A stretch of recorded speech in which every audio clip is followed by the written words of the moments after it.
Die naweek is verspreide reën en donderbuie steeds waarskynlik met tussen 30 en 50 mm reën wat kan voorkom tot en met maandag aand oor dele van Gauteng, die Hoëveld, die Vrystaat, KwaZulu-Natal, Lesotho en die Oos-Kaap en meer as 50 mm reën wat kan voorkom hier oor die noorde van ons buurland Namibië en kan lei na plaaslike oorstromings.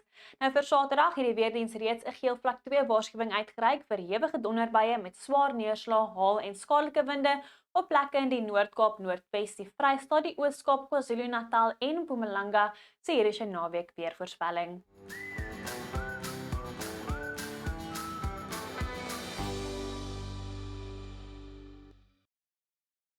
Oornag tot Saterdagoggend het ons steeds 'n aanlandige vloei van lug agter 'n koue front wat ligte reënbuie kan bring vir die suidkus en die aangrensende binneland. Dan sal 'n band reën en donderbuie strek vanaf Namibië oor dele van die Noord-Kaap, Noordwes en die Vrystaat teen Saterdagmiddag en versprei raak oor die ooste van die Vrystaat op plekke in Mpumalanga, KwaZulu-Natal en die ooste van die Oos-Kaap met hewige donderbuie moontlik rondom Eswatini. So wees asseblief versigtig en waaksaam. Slegs enkele buie moontlik oor dele van die Noord-Kaap, Noordwes, groot gedeeltes van die Vrystaat en Gauteng.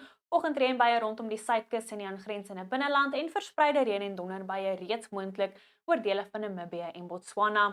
Dan oornag tot Sondagoggend sal stormweer beweeg oor dele van Mpumalanga en KwaZulu-Natal met reënweer rondom die Ooskus en dan teen die middag is enkele buie steeds moontlik oor dele van die Noord-Kaap wat versprei sal raak oor dele van Noordwes, die Vrystaat, Gauteng, die Hoëveld, weer eens KwaZulu-Natal en rondom Lesotho waar 'n paar hewige donderbuie moontlik is en ek is seker die weerdiens sal nog waarskuwings uitreik vir die gebiede. 'n Reënerige dag rondom die Wildekus en die suidelike kus van KwaZulu-Natal en dan vroeg die oggend kan donderbuie steeds beweeg oor die noordooste van KwaZulu-Natal met slegs enkel buie soos ek genoem het oor dele van die Noord-Kaap. Oornag tot maandagoggend stormweer wat sal beweeg oor dele van Gauteng teen die middag enkele reën en donderbuie moontlik met hewige en verspreide donderbuie weer eens moontlik oor die Hoëveld. As ons dan kyk na die winde, sal 'n fris suidooste wind aanhou waai rondom Kaapstad deur die naweek. 'n Fris wind waai aanvanklik oor die Weskus met noordwesse winde wat fris waai Saterdagoggend oor dele van die Noord-Kaap, Noordwes en die Vrystaat. Teen die middag sal 'n suidooste wind sterk waai rondom Kaapstad en die Weskus sowel as die suidelike kus van ons buurland Namibië. Dit is nou winderig oor die westelike en suidelike binneland en 'n fris wind wat waai langs die kus van KwaZulu-Natal saam met 'n koue front. Teen Sondag bedaar die winde langs die kus van KwaZulu-Natal. Dit is winderig hier oor die sentrale binneland. Fris winde sal waai rondom die suidkus en 'n fris tot sterk suidooste wind waai steeds rondom Kaapstad en die Weskus.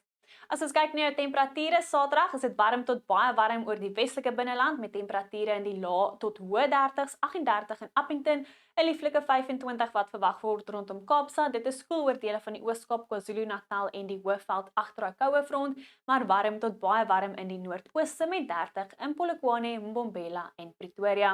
Teen Sondag bly dit koel oor dele van die Oos-Kaap, KwaZulu-Natal en die Hoëveld met 22 in Ermelo, 'n bietjie koeler in die noordooste met 29 in Polokwane en Pretoria. Dit bly uiters warm hier in die weste met 37 in Prieska en 34 in Vredendal. Teen Maandag sien ons warm weer wat voortduur in die westelike binneland, nou ook die suidelike binneland met 36 in Graafrenet. Dit is nou warm tot baie warm in KwaZulu-Natal met 32 die middag in Richards Bay en bietjie koeler in en om Gauteng met 24 in Johannesburg. Wel is al vir my, bly veilig hierdie naweek tot weersiens van jou gunsteling weerdiens.